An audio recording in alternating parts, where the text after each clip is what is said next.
Hello everybody and welcome to the class.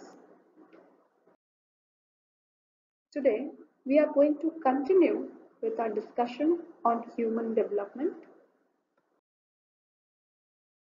So far we have discussed various definitions, scope and meaning and concepts of human development, and in today's class we are going to talk about the principles of development and what are the factors that affect the developmental process. So, coming to the principles of development, there are various several basic principles that characterizes the pattern and processes of growth and development. These principles describe typical development as a predictable and an orderly process. Now, even though there are individual differences in terms of personalities, attitudes, behavior, or maybe in terms of timing of development, the principles characterizes development as having something of a universal pattern. यानी कि हम ये मानते हैं कि development की प्रक्रिया, विकास की प्रक्रिया हर मनुष्य के लिए अलग है। हर मनुष्य अपने आप में एक अलग किस्म के विकास की प्रक्रिया से गुजरता है, परंतु डेवलपमेंट के सिद्धांत यह कहते हैं कि बड़े तौर पर डेवलपमेंट की प्रक्रिया एक यूनिवर्सल पैटर्न को फॉलो करती है। यह मानते हुए कि हर मनुष्य दूसरे मनुष्य से अलग है, परंतु उसके डेवलपमेंट का जो प्रोसेस हुआ है वह एक यूनिवर्सल पैटर्न को फॉलो करेगा। एक बच्चा सबसे पहले बैठना सीखता है, फिर थोड़ा चलना और उसके बाद दौड़ना सीखता है। तो यह पैटर्न दर्शाता है कि हर बच्चा ज़्यादातर इसी पैटर्न को फॉलो करके दौड़ने की क्षमता को अचीव करता है, विकसित होता है। So, coming to the first principle of development, it is development involves change.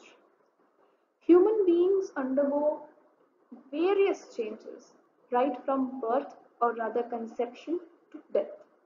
हम जब कंसीव होते हैं और जब तक हमारी मृत्यु होती है, इस पूरे जीवन काल में हम निरंतर बदलाव को अनुभव करते हैं।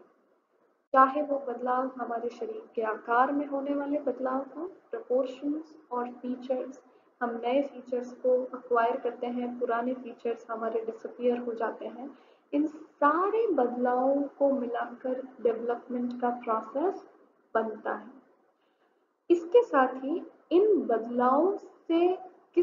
बदलावों को समझकर ही हमारा एक एटीट्यूड डेवलप होता है और हम ये क्षमता विकसित करते हैं कि हम हमारे आसपास के वातावरण से किस तरीके से बिहेव करेंगे, ट्रीट करेंगे, कोप करेंगे और साथ ही हमारी पर्सनालिटी, हमारा व्यक्तित्व किस तरीके से शेप करेगा। यानी डेवलपमेंट प्रोसेस के अंदर होने वाले बदलाव ही हमारे ओवरऑल विकास को शेप करता है। Second principle of development is a continuous process. हम डेवलपमेंट को एक ऐसी प्रक्रिया मानते हैं जो हमारे जन्म से लेकर हमारी मृत्यु तक निरंतर चलती जाएगी। And it takes place in interaction with the environment in which a person lives.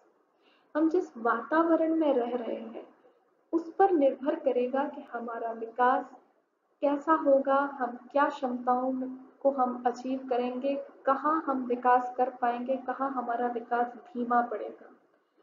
तो हमारे आसपास का वातावरण ये डिटरमाइन करेगा कि हमारे विकास की जर्नी कैसे होने वाली है।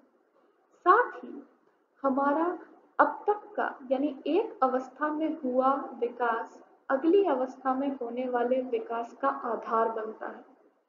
फॉर एग्जाम्पल, एक बच्चा जो पहले पेंसिल पकड़ना सीखेगा और उस क्षमता को आधार बनाकर ही वो उस पेंसिल से लिखना या ड्रॉ करना सीखेगा।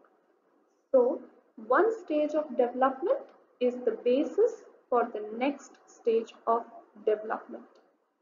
जैसे जैसे हमारा हमारे आसपास के एनवायरनमेंट को लेकर हमारा अनुभव बढ़ता है, हमारे ज्ञान में बढ़ोतरी होती है, वैसे वैसे हम नई नई जानकारी को अक्वायर करते हैं और साथ ही नए नए स्किल्स को सीख कर आगे और विकसित होते जाते हैं और इस आगे विकसित होते जाने की प्रक्रिया की वजह से ही हम कंटिन्यूटी के प्रिंसिपल को डेवलपमेंट का प्रिंसिपल मानते हैं.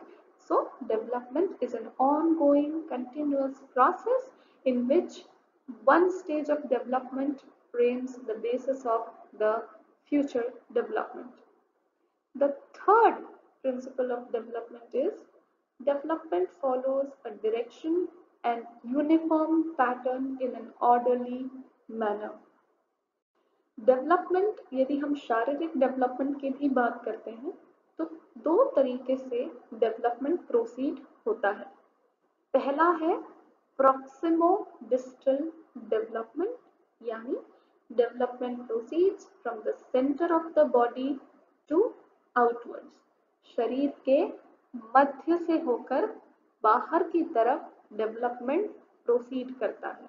इट मीन्स कि हमारी जो रीढ़ की हड्डी है वो पहले डेवलप होगी, उसके बाद हमारे टूर के यानी रीढ़ की हड्डी से आगे के अंग डेवलप होंगे. एक बच्चे के हाथ, पूरे आर्म्स उसके पंजों से पहले डेवलप होंगे, फिर उसके पंजे और फिर उसकी फिंगर्स यानी अंगुलियां डेवलप होगी. That makes the concept of proximo-distal direction of development. So, assuming that the development follows a straight direction, one type is proximo-distal development, जहाँ शरीर के मध्य से बाहर की ओर डेवलपमेंट का डायरेक्शन फॉलो होता है. Second direction is cephalopodal principle or cephalopodal direction. According to this principle, development occurs from head to toe, head to downwards direction. So, ऐसा मानते हैं कि the child gains control of the head first and then वो अपने हाथों का control achieve करता है और फिर जाकर अपने पैरों का कंट्रोल अचीव करता है. So, the developmental direction proceeds from the head to the toe, from the head to the tail.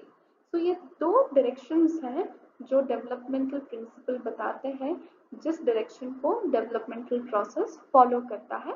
Proximo-distal from centre to outwards and cephalopodal from head to toe.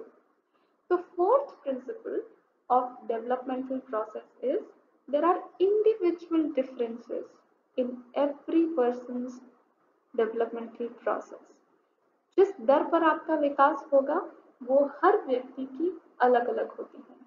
कुछ बच्चे जल्दी चलना सीखते हैं, कुछ बच्चे कुछ समय बाद चलना सीखते हैं, कुछ बच्चे जल्दी बोलते हैं, जल्दी सेंटेंस क्रिएशन करते हैं. Some children take time in achieving those developmental tasks. अब इस इंडिविजुअल डिफरेंस के पीछे या तो आनुवंशिक गुण कारण हो सकते हैं या फिर आपके आसपास का वातावरण. आनुवंशिक गुण यह तय करेगा कि आपका मैक्सिमम पोटेंशियल क्या होने वाला है और आसपास का वातावरण यह तय करेगा कि आप अपने मैक्सिमम पोटेंशियल यानी अपना अधिकतम क्षमता को अचीव कर पाएंगे अथवा नहीं. So both biological factors and environmental situations have their impact on individuals' development, which results in these individual differences that we are talking about.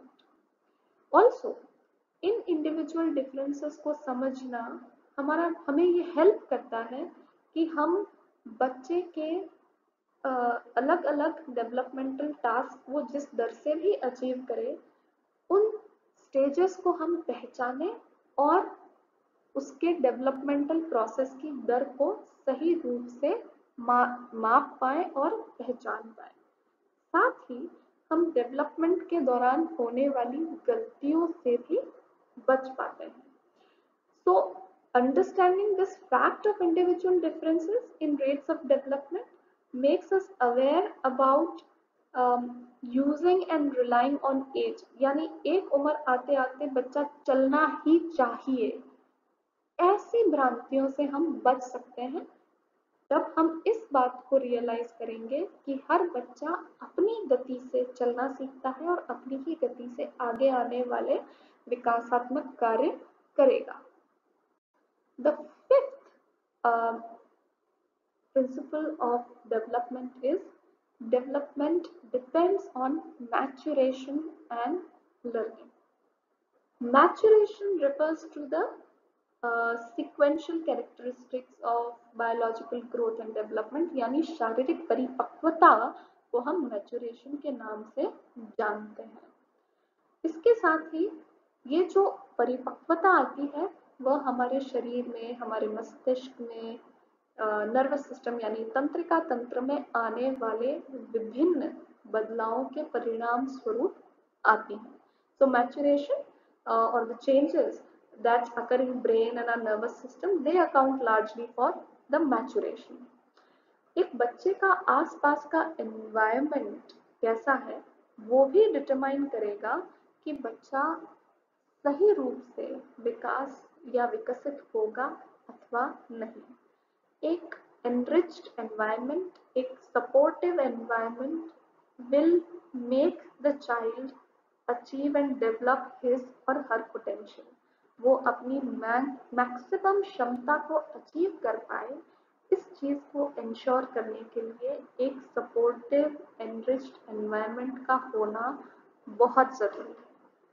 हम इस बात को मान नहीं सकते कि सिर्फ और सिर्फ शारीरिक पोटेंशियल होने से ही व्यक्ति अपने हर विकास के आयाम को पा लेगा। यहीं पर हेरिडिटरी यानी अनुवांशिक गुण होने के बावजूद भी एनवायरनमेंट, बच्चे के आसपास का या मनुष्य के आसपास का वातावरण एक बहुत बड़ी भूमिका निभाता है कि मनुष्य का विकास किस तरीके से होने वाला है।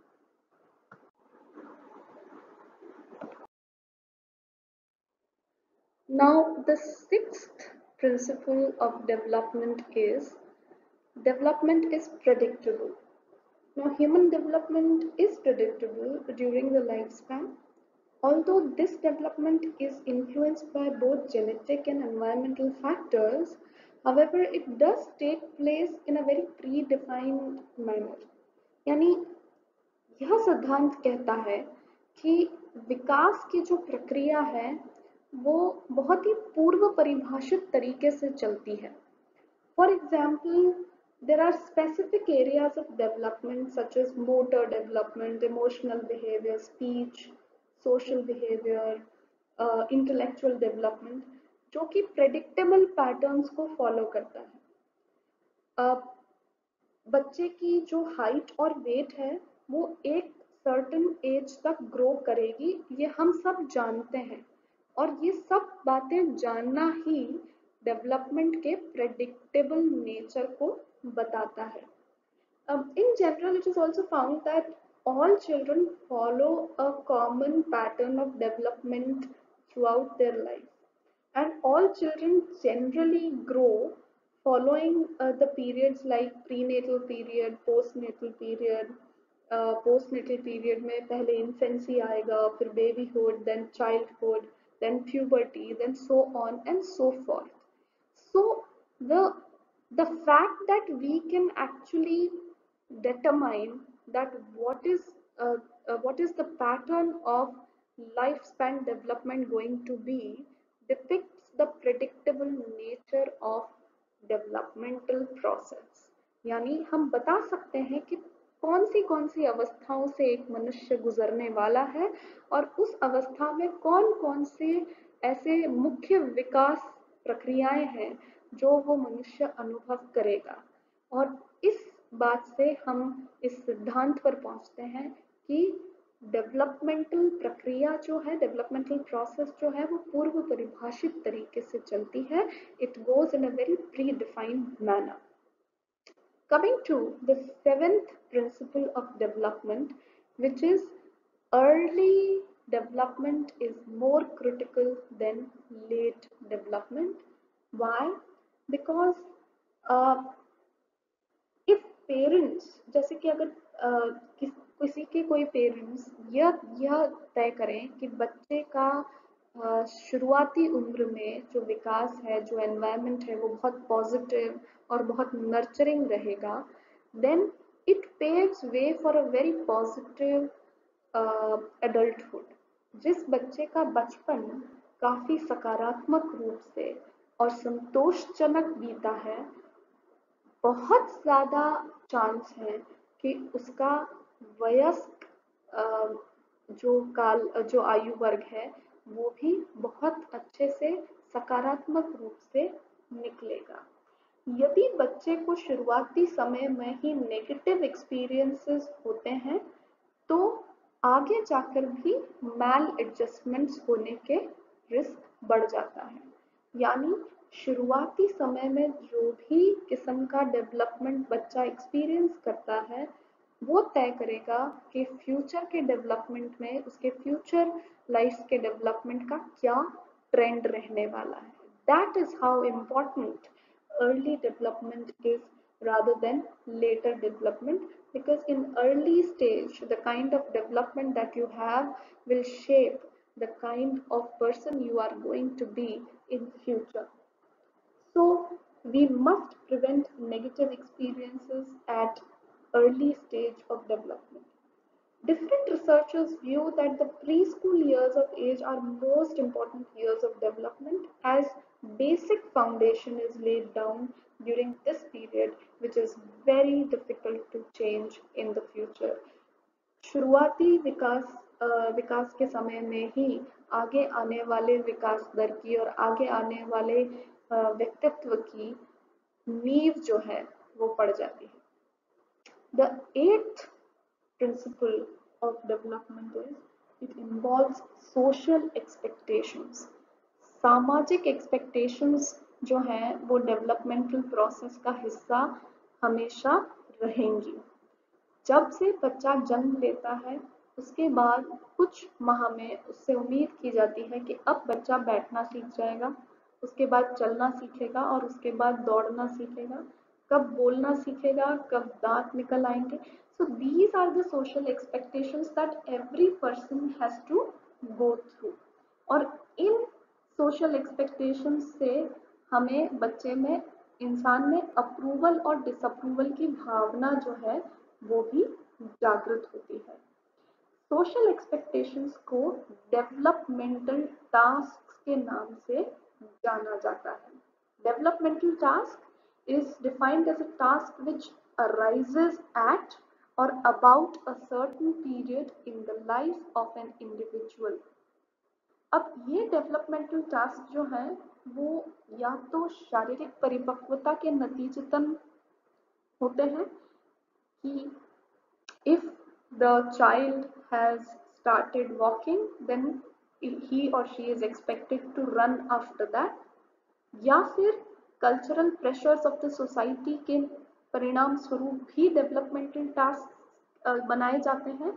यानी आप अगर फर्स्ट ईयर या फिर अगर आप अपने किशोरावस्था में पहुंच चुके हैं, तो सोसाइटी आपसे मेंटल मैच्योरिटी की उम्मीद लगाती है. That again is a developmental task. Emotional control की एक्सपेक्टेशन रखी जाती है. That again is an developmental task. And the third reason for having developmental task would be personal values and aspirations. जब व्यक्ति खुद के लिए उद्देश्य और गोल्स सेट करता है, that I am going to be financially independent by the age of 21.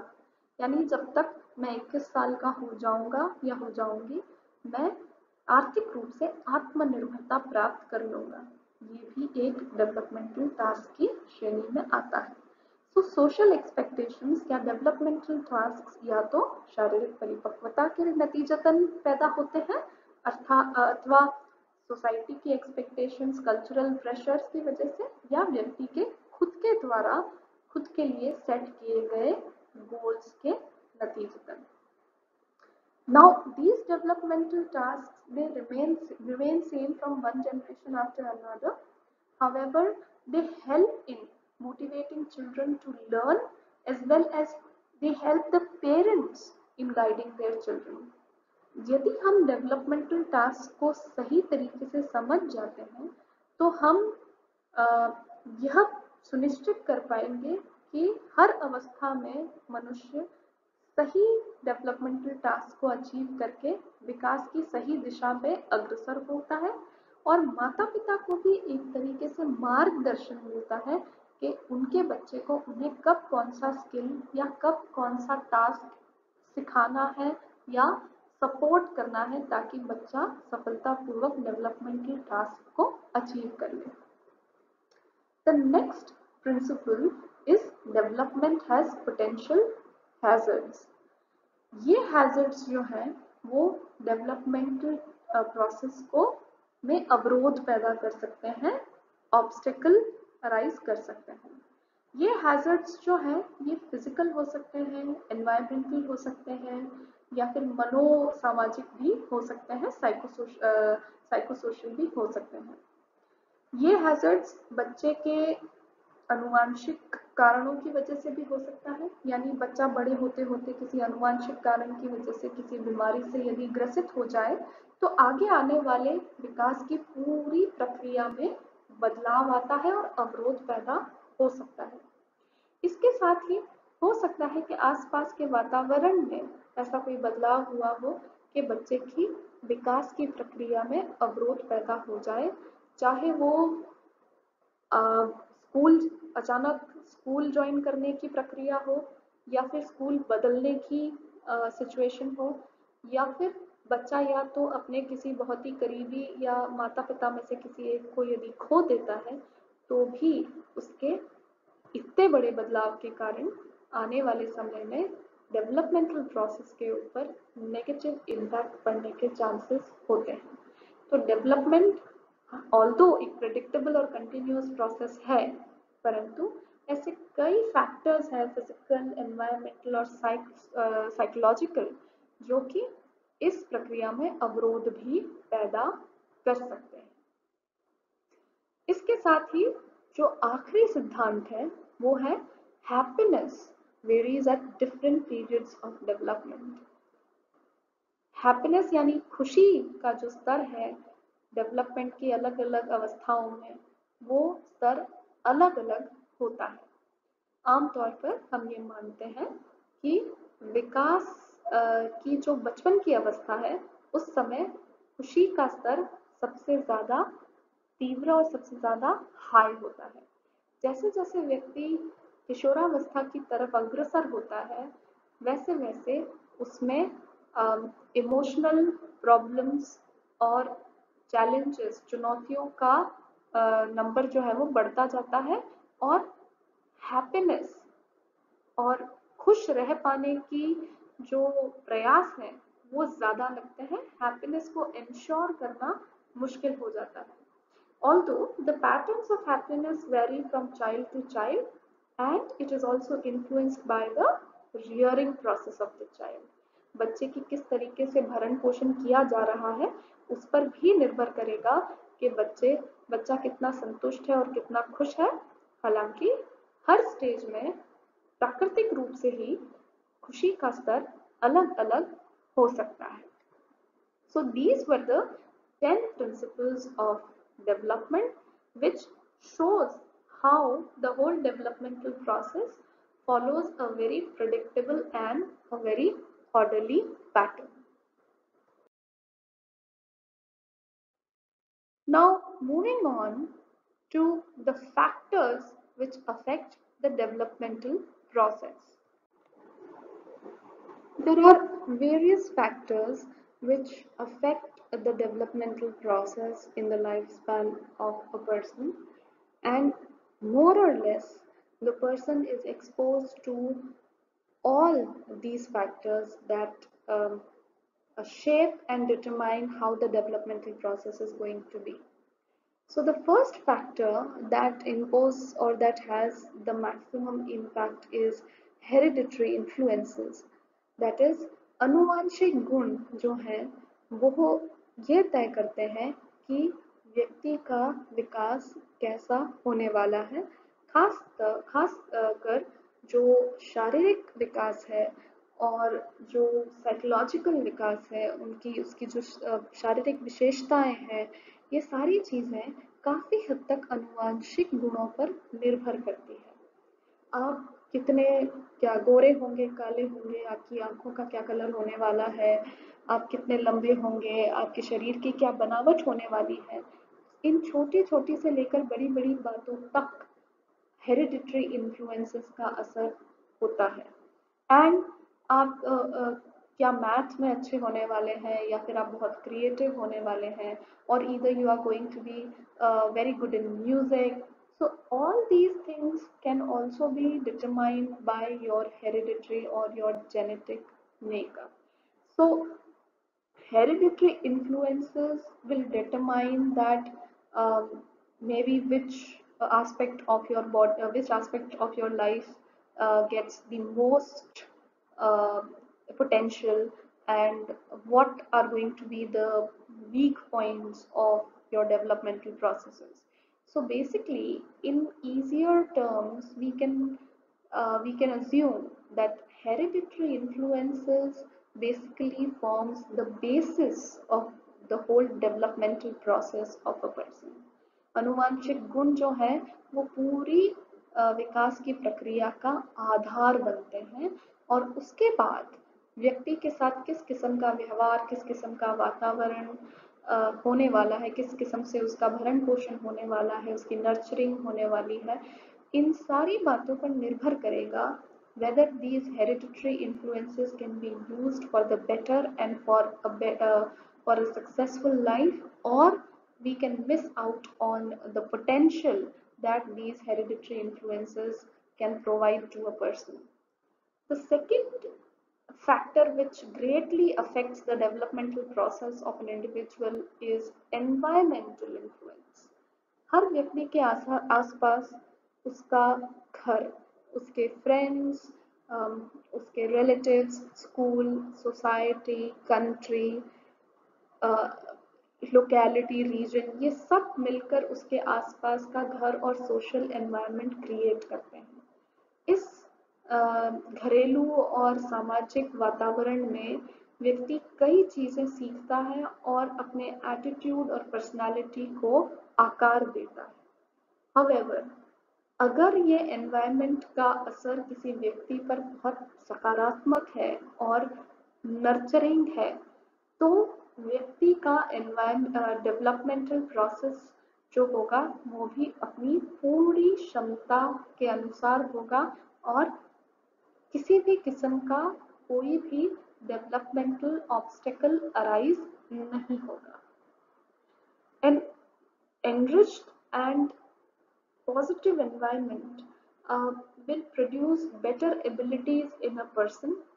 Also, environment consists of wide range of stimuli, and it provides necessary input and basis for development of the child. यानी environment जो है वो एक आधार देता है जिसके ऊपर व्यक्ति या तो सकारात्मक विकास की ओर अग्रसर होता है अथवा नकारात्मक एबिलिटीज या नकारात्मक समस्याओं से जूझता है.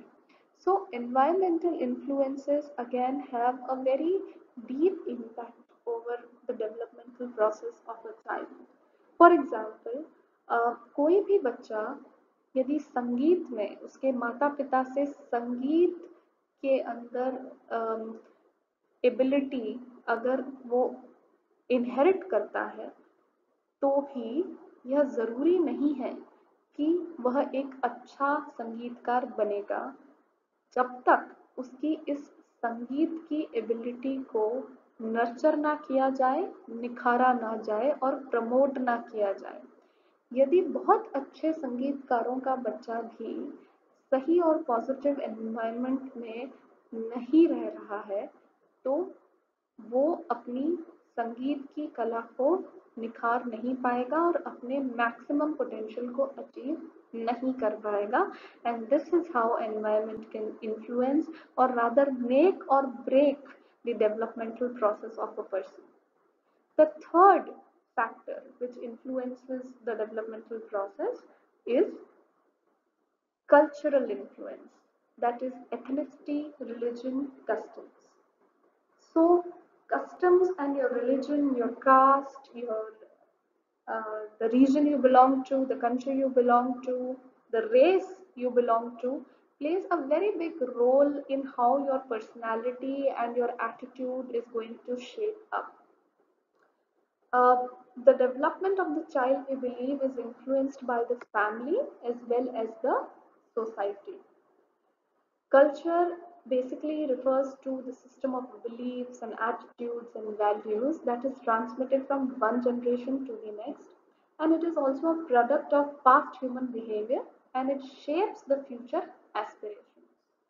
एक बच्चा अपनी हैबिट्स, बिलीव्स, एटीट्यूड, जजमेंट का स्टैंडर्ड सब कुछ अपने कल्चर से सीखता है, अपने आसपास के लोगों से सीखता है। Also, the socializing process of the child takes place according to the culture, customs and traditions of the society.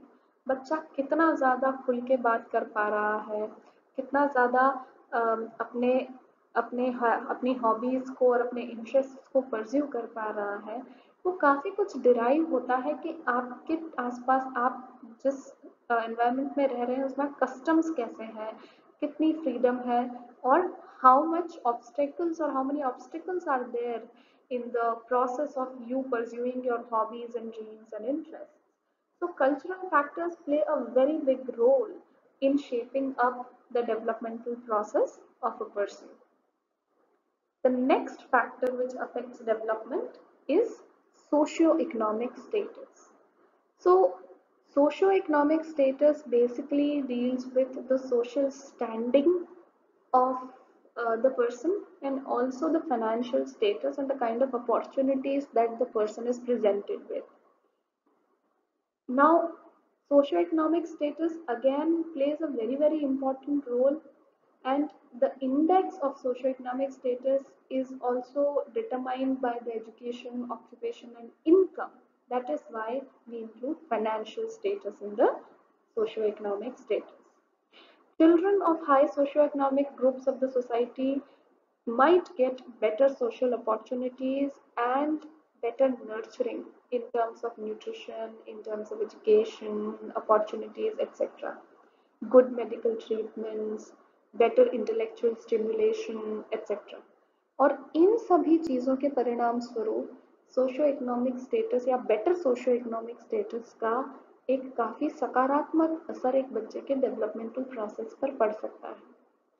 कुछ बच्चे जो समय रहते प्री स्कूल में एडमिट होते हैं अपनी कैपेबिलिटीज़ को बहुत जल्दी इंक्रीज करना सीख जाते हैं। Colours, difference between colors, numbers, basic alphabets, these kind of things are learned by the kids of good socioeconomic status at a very early age. Also, if the educational status of the people around the kid is not very good, even then there is an obstacle in the correct developmental process of the child, of the person.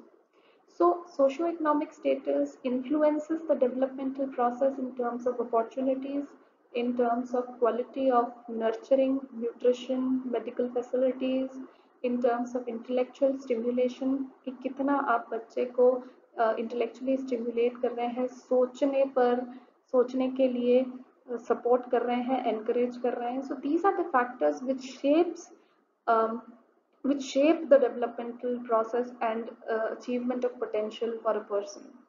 Another factor which plays a very big role are normative influences. Normative influences जो हैं, they occur in a similar way for majority of the people in a particular group. These influences can be biological or environmental. For example, biological events like sexual maturity, environmental events like entering the school late, or maybe parenthood, sudden parenthood. So ये environmental influences भी काफ़ी तरीके से shape करते हैं कि आपका आगे का developmental process कैसा होने वाला है. There are certain non-normative influences also, like unusual life events of an individual's life, death of a parent when the child is quite young, or certain birth defects. अनुवांशिक रूप से यदि कोई कमी या कोई बीमारी है तो वो भी काफ़ी बड़ा असर डालती है आपके आने वाले डेवलपमेंटल प्रोसेस के ऊपर. And the last factor which affects the developmental process is education and trainings. Each child is equipped with certain abilities which need to be nurtured through proper education and training. Therefore, the first and foremost step is to identify and recognize, पता लगाइए कि क्या ability बच्चे में है, and the next step is very important, that is providing adequate opportunities to develop the same. After proper identification of the ability, providing correct level of education and training will help the child to achieve its maximum potential and shape a better personality, a positive personality and attitude towards life. तो education और training का एक बहुत बड़ी भूमिका है कि वो किसी भी व्यक्ति के अंदर अनुवांशिक रूप से यदि कोई क्षमता निहित है, उसे निखार कर उसे सफलतापूर्वक बाहर निकालने के लिए ये एक बहुत बड़ी भूमिका निभाती है. सही एजुकेशन, सही अपॉर्चुनिटीज और सही ट्रेनिंग के माध्यम से व्यक्ति काफ़ी हद तक डेवलपमेंटल टास्क को सफलतापूर्वक पूरा करता है, और जितना ज़्यादा व्यक्ति हर अवस्था में डेवलपमेंटल टास्क को पूरा करता जाता है, उतना ही सकारात्मक रूप से उसकी पर्सनालिटी शेप लेती है और उसका एटीट्यूड पॉजिटिव रहता है. So, by learning about all these factors that influence the developmental process, we can make out that how or what are the do's and don'ts of the developmental process for any individual. What are the things that we should keep in mind to ensure positive attitudes and strong personalities, and what are the things that we must not do so as to prevent hurdles or obstacles in the developmental process or maladjustment of the person towards society, challenges, or any other struggles in life. So through this lecture, we learnt about the 10 principles of development, which showed that development is a predictable and orderly mannered process. It is a continuous process and it requires lot of external stimuli so as to achieve the developmental tasks successfully. And then development is not just about hereditary and genetics. There are various factors which can either make or break the developmental journey of an individual. With this, we complete the basic concepts, scope, principles, and factors that affect the developmental process. Thank you very much.